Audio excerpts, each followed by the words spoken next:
नमस्कार साथियों, आपके अपने YouTube चैनल हिंदीपीडिया में एक बार फिर से आप सभी का अभिनंदन। आइए आदिकाल पर प्रश्नोत्तरी प्रैक्टिस सेट में चलते हैं। आज हम सभी शेष प्रश्नों को लेकर उपस्थित हुए हैं। तो शेष प्रश्नों पर हम सभी चर्चा करेंगे जो परीक्षाओं के लिए बहुत महत्वपूर्ण हैं। आदिकाल की प्रश्नोत्तरी लगातार चल रही है। यह तीसरी प्रश्नोत्तरी आदिकाल से है। इसी तरह हिंदी साहित्य की समस्त प्रश्नोत्तरी आपको मिलेगी। आप चैनल पर अभी नए हैं तो चैनल को सब्सक्राइब कर सकते हैं। अगर पहले से हैं तो वीडियो को लाइक और शेयर कर सकते हैं। आइए पहले प्रश्न पर चलते हैं। पहला प्रश्न आज की प्रश्नोत्तरी का है, परीक्षाओं में पूछे जाने वाले महत्वपूर्ण प्रश्न। आरंभिक काल को वीरगाथा काल नाम किसने दिया है? यहाँ पे बहुत ही अच्छा प्रश्न है। आरंभिक काल और प्रारंभिक काल दो तरह का प्रश्न पूछा जाता है। तो आरंभिक काल किसने कहा है? नगेंद्र, आचार्य शुक्ल, विश्वनाथ प्रसाद मिश्र, जॉर्ज ग्रियर्सन। यहाँ चार नाम दिए गए हैं। इन चार नामों में से एक विकल्प सही है। आरंभिक काल किसने कहा है? तो आरंभिक काल किसने कहा है? आरंभ का काल। प्रारंभिक काल मिश्र बंधु ने कहा है। आदिकाल को प्रारंभिक काल किसने कहा है? मिश्र बंधु ने। जबकि आरंभिक काल कहा है विश्वनाथ प्रसाद मिश्र ने। विश्वनाथ प्रसाद मिश्र ने। इस तरह से आज का पहले प्रश्न का विकल्प स सही है। अगले प्रश्न में चलते हैं। देसील बाना सब जन मिठा, ते तैसन जपहो अवहट्टा। उपयुक्त पंक्ति किस कवि की है? अमीर खुसरो की, भट्ट केदार की, अब्दुल रहमान की, विद्यापति की। यहाँ पे आप देख पा रहे हैं चार विकल्प हैं, जिसमें देसिल बयाना की जब बात आए तो किसको बताना है? देसिल बयाना लगता है कि खुसरो ने बताया होगा, जबकि सही नहीं है। सही विकल्प आपका है विद्यापति। सही विकल्प आपका क्या है? विद्यापति। विद्यापति मैथिल कोकिल, अभिनव जयदेव, मैथिली भाषा के प्रकांड विद्वान, मैथिली में रचना करने वाले कीर्त पताका के रचनाकार विद्यापति जी हैं। इस तरह से आप देख पा रहे हैं कि यहाँ पर विद्यापति, देसिल ब अना सब जन मिठा, ते तैसन जपहो अवहट्टा। तो इस तरह से जो बात कही गई है ये विद्यापति से संबंधित है। अगले प्रश्न पर चलते हैं। किस काव्य में सर्वप्रथम 12 मासा वर्णन का प्रयोग किया गया है? किस काव्य में सर्वप्रथम 12 मासा का वर्णन किया गया है? अब यहाँ देखना है कि 12 महीने का वर्णन किस काव्य में किया गया है।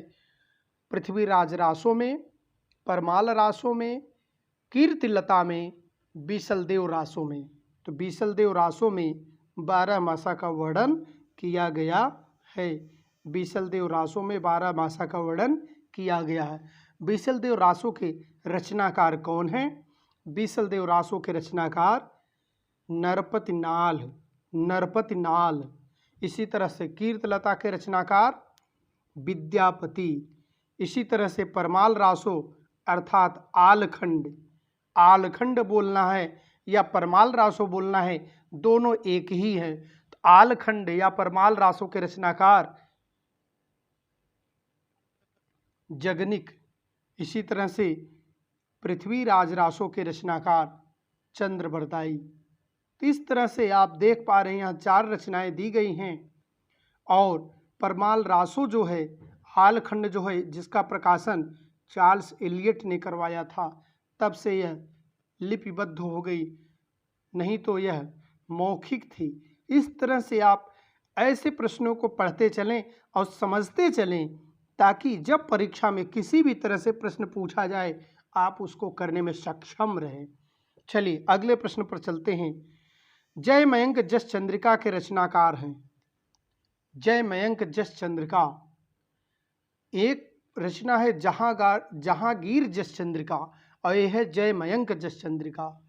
तो जहांगीर जस चंद्रिका ये नहीं है, ये जय मयंक जस चंद्रिका है।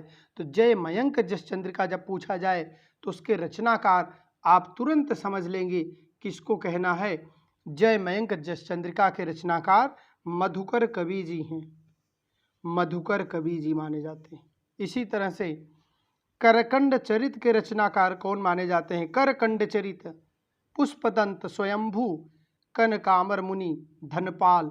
करकंड चरित के रचनाकार जो माने जाते हैं कनकामर मुनि जी माने जाते हैं। कौन माने जाते हैं? कनकामर मुनि, कनकामर मुनि जी माने जाते हैं। अगला प्रश्न है, पृथ्वीराज रासो को प्रमाणिक मानने वाले विद्वान हैं। प्रमाणित किसने माना है? तो पृथ्वीराज रासो को प्रमाणित मानने वाले विद्वान जो हैं कौन है? श्याम सुंदर दास जी। श्याम सुंदर दास जी प्रमाणित मानते हैं। अर्ध प्रमाणित माना है हजारी प्रसाद द्विवेदी ने। इस तरह से इस पर कौन प्रमाणित मानता है, कौन अर्ध प्रमाणित मानता है, कौन बिल्कुल भी प्रमाणित नहीं मानता है। तो इस तरह से यह प्रश्न बहुत ही महत्वपूर्ण है। एक प्रश्न प्रायः पूछ ही लिया जाता है। इस प्रश्न को पढ़कर आप पहले से ही एक प्रश्न पर श्योर रह सकते हैं कि यह प्रश्न आएगा तो हम इसे जरूर अच्छा करेंगे। इसी तरह से आज के अगले प्रश्न पर चलते हैं। रेवंत गिर रास, रेवंत गिर रास किसकी रचना है? सुमति मणि की, विजय सेन सूर्य की, गोरखनाथ की, हेमचंद्र की। यहाँ पे 4 रचनाकार दिए गए हैं। इन 4 रचनाकारों में एक रचना आपकी है सही, वह है विजय सेन सूर्य। रेवंत गिर रास किसकी है? विजय सेन सूर्य की रचना मानी जाती है। इसी तरह से अगले प्रश्न पर चलते हैं। आचार्य शुक्ल ने अपने हिंदी साहित्य के इतिहास में 12 ग्रंथों का उल्लेख किया है। उनमें निम्नलिखित में से कौन नहीं है? खुमाण रासो, बीसलदेव रासो, विजयपाल रासो, श्रावकाचार। आचार्य शुक्ल ने जिसका वर्णन किया है उसमें से देवसेनकृत श्रावकाचार। देवसेनकृत किसकी रचना है? देवसेन की है। श्रावकाचार को 12 ग्रंथों में नहीं गिना है। श्रावकाचार हिंदी की प्रथम रचना है, जबकि देवसेन हिंदी के प्रथम कवि नहीं माने जाते। तो इस तरह से आप इसको याद रखेंगे। अगला प्रश्न है, जिस ग्रंथ की ऐतिहासिकता बहुत कुछ सुरक्षित है वह है, जिस ग्रंथ की ऐतिहासिकता बहुत कुछ सुरक्षित है वह है पृथ्वीराज रासो, कीर्तिलता, खुमाण रासो, हमीर रासो। तो यहाँ पर सही विकल्प आपके सामने है कीर्तिलता। ऐतिहासिकता इसकी बहुत कुछ सुरक्षित है, कीर्तिलता रचना है। चलिए अगले प्रश्न पर चलते हैं। अपभ्रंश व्याकरण के रचयिता हैं। अपभ्रंश व्याकरण के रचयिता की बात की जा रही है। हेमचंद्र जी, विद्याधर, सोम प्रभ सूरि, धनपाल। तो अपभ्रंश व्याकरण के रचयिता आप जानते हैं कौन है? हेमचंद्र को माना जाता है। अपभ्रंश के व्याकरण के रचयिता माने जाते हैं। आशगु, अगला है आशगु कवि की रचना है। आशगु कवि की रचना कौन सी है?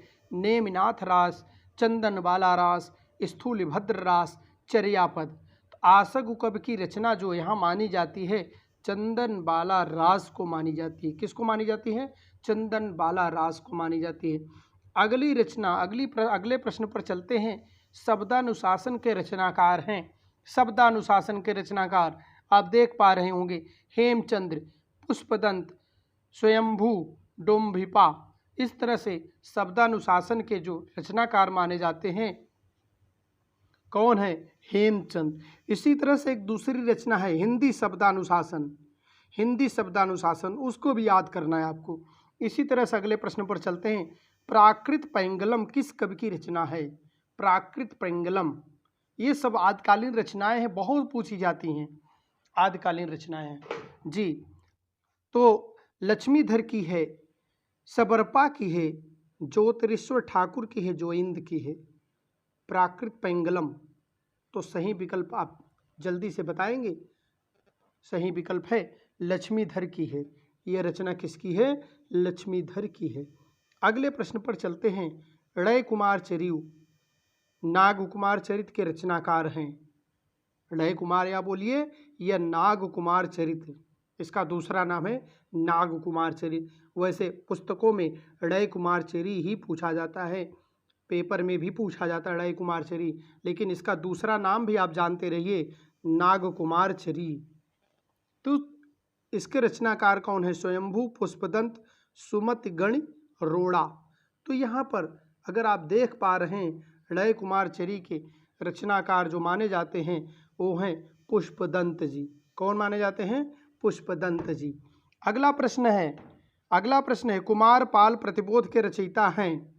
कुमारपाल प्रतिबोध के रचयिता हैं कौन? हेमचंद्र, धनपाल, सोमप्रभ सूरी, लक्ष्मीधर। कुमारपाल प्रतिबोध तो सोमप्रभु सूरी जी हैं। कुमारपाल प्रतिबोध के रचनाकार कौन है? सोमप्रभु सूरी जी, सोमप्रभु सूरी। इसी तरह से अगले प्रश्न पर चलते हैं। पृथ्वीराज रासो को सर्वथा अप्रामाणिक मानने वाले विद्वान हैं। तो सर्वथा अप्रामाणिक जो मानते हैं वह कौन हैं? आप समझ गए होंगे, शुक्ला जी हैं। कौन? आचार्य रामचंद्र शुक्ला जी। इस तरह से अगले प्रश्न पर चलते हैं। आचार्य रामचंद्र शुक्ल के अनुसार हिंदी का प्रथम महाकाव्य है। आचार्य रामचंद्र शुक्ल के अनुसार हिंदी का प्रथम महाकाव्य। अब यहाँ बात समझने की है। एक तरफ रामचंद्र शुक्ल जी मानते हैं कि प्रमाणित ग्रंथ नहीं है, सर्वथा अप्रमाणिक मानते हैं, और दूसरी तरफ उसी ग्रंथ को प्रथम महाकाव्य मानते हैं, उसी ग्रंथ को प्रथम महाकाव्य भी मानते हैं। वह कौन ग्रंथ है? पृथ्वीराज रासो। वह ग्रंथ कौन सा है? पृथ्वीराज रासो। इस तरह से आप देख पा रहे होंगे कि यह प्रश्न बहुत पूछा जाता है, क्योंकि यह भ्रमित कर देने वाला प्रश्न है। एक तरह सर्वथा अप्रामाणिक मानते हैं और दूसरी तरफ उसी को प्रथम महाकाव्य मानते हैं। चलिए अगले प्रश्न पर चलते हैं। रणमल छंद काव्य के रचयिता कौन है? रणमल छंद काव्य के रचयिता की बात की जा रही। तो रणमल छंद काव्य के रचयिता जो आप देख पा रहे हैं कौन हैं? श्रीधर जी हैं, खुसरो जी हैं, विद्यापति जी हैं, चंद्रबरदाई जी हैं। तो यहाँ पर रणमल छंद की बात की जा रही है। तो रणमल छंद जो होता है श्रीधर का है। किसका है? श्रीधर का। अगले प्रश्न पर चलते हैं। जयचंद्र प्रकाश के रचनाकार हैं। जयचंद्र प्रकाश के रचनाकार कौन माने जाते हैं? मधुकर कवि, भट्टकेदार, विद्यापति, अमीर खुसरो। तो यहाँ पर सही विकल्प आपका है भट्टकेदार जी जयचंद्र प्रकाश के रचनाकार माने जाते हैं। अगले प्रश्न पर चलें। पुस्तक जल्हड़ हाथ दे चल गज्जन नृपकज्ज पंक्ति किसकी है? यह बहुत प्रसिद्ध पंक्ति है। तो बहुत प्रसिद्ध पंक्ति, इसको ध्यान से देखेंगे। विद्यापति की है, नरपतनाल की है, अमीर खुसरो की है, चंद्रबरदाई की है। तो यहाँ पर आप देख पा रहे होंगे यह चंद्रबरदाई की रचना है। चंद्रबरदाई की पुस्तक, यह पंक्ति चंद्रबरदाई की है। इसी तरह से कैमास बध प्रसंग किस रचना के अंतर्गत आता है? कैमास बध प्रसंग किस रचना के अंतर्गत आता है? ध्यान से देखें। पृथ्वीराज रासो के अंतर्गत, बीसलदेव रासो के अंतर्गत, परमाल रासो के अंतर्गत, खुमाड़ रासो के अंतर्गत। तो यहाँ पर आप देख पा रहे हैं पृथ्वीराज रासो के अंतर्गत आता है क्या? कैमास बध। इसी तरह से अगला प्रश्न है। मनहु कला ससभान कला 1692 किस रासो ग्रंथ की पंक्ति है? मनहु कला। इस तरह से आप देख पा रहे हो कला की बात यहाँ की जा रही है। तो यह पृथ्वीराज रासो की पंक्ति है। यह पंक्ति किस ग्रंथ से ली गई है? पृथ्वीराज रासो महाकाव्य से ली गई है। मैथिल कोकिल के नाम से प्रसिद्ध कवि हैं, अभी बताया गया है, आपको ध्यान होगा। अमीर खुसरो, गोरखनाथ, श्रीधर, विद्यापति। यहाँ सही विकल्प आपको मिल गया है, विद्यापति जी हैं। मैथिल कोकिल के नाम से प्रसिद्ध हैं। मैथिल कोकिल के नाम से प्रसिद्ध है विद्यापति, मैथिल कोकिल। अगला प्रश्न है। ढोला मारूरा दूहा की नायिका का नाम क्या है? ढोला मारूरा दूहा की नायिका दमयंती, मारवाड़ी, शकुंतला, राधा। तो ढोला मारूरा दूहा में आप देखेंगे तो मारवाड़ी नायिका है। मारवाड़ी नायिका का नाम क्या है? मारवाड़ी। अगले प्रश्न पर चलते हैं। बीसलदेव रासो की नायिका का क्या नाम है? बीसलदेव रासो जो ग्रंथ है उसकी नायिका का नाम बताना है तो उसकी नायिका का नाम पद्मावती है, बीसलदेव रासो। दुर्गाबाई है, मारवाड़ी है, राजमती है, तो उसकी नायिका है राजमती। राजमती, चलिए ठीक है। पद्मावती जायसीकृत है, पद्मावत की नायिका पद्मावती। इसी तरह से मारवाड़ी अभी आपने देखा ही है, मारवाड़ी किसकी नायिका है वो तो आपने देख ही लिया। अगले प्रश्न पर चलते हैं। अभियंतर की त्यागय माया, दुबध्या मेट सहज में रहे, पंक्तियां के रचयिता कौन है? अभियंतर, बहुत सही प्रश्न पूछा गया है। अभियंतर, यह प्रश्न बहुत महत्वपूर्ण है। अभियंतर किसके अंतर्गत आता है? गोरखनाथ, मत्स्येंद्रनाथ, जोइंद, दामोदर शर्मा, ये 4 रचनाकार दिए गए हैं। 4, इसमें से सही विकल्प है ब, गोरखनाथ। अभियंतर की त्यागे माया, दुबध्या मेट सहज में रहे, पंक्तियों के रचयिता कौन है? गोरखनाथ जी हैं। इसी तरह से विजयपाल रासो के रचयिता, अगर विजयपाल रासो के रचयिता की बात की जाए तो विजयपाल रासो के रचयिता कौन माने जाते हैं? चंद्रबरदाई, नरपतिनाल, जगनिक, नल्ल सिंह। तो विजयपाल रासो की जब बात की जाए तुरंत आप विकल्प लगाएंगे नल्ल सिंह की है, नल्ल सिंह की। अगले प्रश्न पर चलते हैं। सहजयान के प्रवर्तक कौन माने जाते हैं? सहजयान के प्रवर्तक कौन माने जाते हैं? जल्दी बताएं। सहजयान, गोरखनाथ, नागार्जुन, सरहपा, धनपाल। सहजयान, शरहपा, सहजयान। इसी तरह से अगला प्रश्न है। 84 सिद्धों में प्रथम सिद्ध कौन थे? लुइपा, डोम्बिपा, सरहपा, धनपाल। 84 सिद्धों में सबसे प्रथम सिद्ध कौन माने जाते हैं? प्रथम सिद्ध सरहपा को माना जाता है। प्रथम सिद्ध किसको माना जाता है? सरहपा को माना जाता है। 84 सिद्धों में प्रथम सिद्ध सरहपा जी को माना जाता है। अगला प्रश्न है। पृथ्वीराज रासो को सुख सुखी संवाद के रूप में रचित मानने वाले आलोचक हैं। सुख सुखी संवाद के रूप में पृथ्वीराज रासो को सुख सुखी संवाद के रूप में माना है, किसने माना है? आचार्य शुक्ल ने, आचार्य हजारी प्रसाद द्विवेदी ने, धीरेन्द्र शर्मा ने, राम कुमार वर्मा ने। तो यहाँ पर सही है, सुख सुखी संवाद के रूप में पृथ्वीराज रासो ग्रंथ को माना है। किसने? हजारी प्रसाद द्विवेदी ने, जिन्होंने अर्ध प्रमाणिक माना है। क्या माना है? अर्ध प्रमाणिक भी माना है, सुख सुखी संवाद के रूप में माना है। इसी तरह से अगले प्रश्न पर चलते हैं। अपनी किस रचना को विद्यापति ने कहानी कहा है? विद्यापति ने कहानी अपनी किस रचना को कहा है? कहानी। कीर्तलता को, कीर्त पताका को, पदावली को, सभी को। तो अक्सर यह विकल्प पूछा जाता है सभी को, तो इसका भ्रम ना पाले मन में, सही विकल्प देख कर ही उत्तर लगाया करें। अगर यहाँ आप सभी लगा देंगे तो गलत ही हो जाएगा, क्योंकि सभी हर जगह सभी सही नहीं होता। तो अपने किस रचना को माना है? तो अपनी रचना कीर्तिलता को उन्होंने कहानी कहा है, कहानी। इसी तरह से अगले प्रश्न पर चलते हैं। आदिकाल को अत्यधिक विरोधों और व्याघातों का युग कहा है। आदिकाल को अत्यधिक विरोधों और व्याघातों का युग किसने कहा है? राम कुमार वर्मा ने, हजारी प्रसाद द्विवेदी ने, अज्ञे ने, आचार्य रामचंद्र शुक्ल ने। तो यहाँ पर सही विकल्प आपके सामने आ गया है, हजारी प्रसाद द्विवेदी ने व्याघातों और विरोधों का युग कहा है आदिकाल को। अगला प्रश्न है। आदिकाल को अपभ्रंश काल किसने कहा है? आदिकाल को अपभ्रंश काल किसने कहा है? जल्दी बताएं। Dhirendra Verma, doctor Nagendra, doctor Bachchan Singh, Ram Vilas Sharma. तो यहाँ पर 4 नाम दिए गए हैं। अपभ्रंश काल किसने कहा है? आदिकाल को अपभ्रंश काल किसने कहा है? तो अपभ्रंश काल आदिकाल को कहने वाले विद्वान हैं धीरेन्द्र वर्मा जी, धीरेन्द्र वर्मा जी।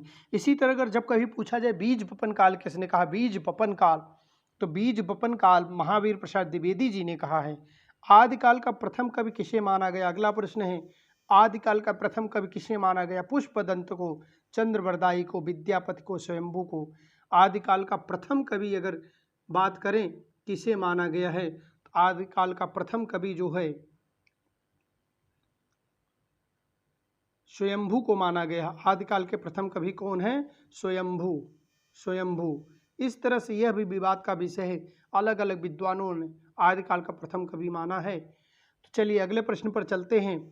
पुरुष कहानी हो कहो जस पत्थावे पुन्नु किस कवि की उक्ति है? पुरुष कहानी। तो यह जो है किस कवि की उक्ति है? विद्यापति की, नरपतनाल की, चंद्रबरदाई की, जगनिक की। हाँ, किस कवि की उक्ति है?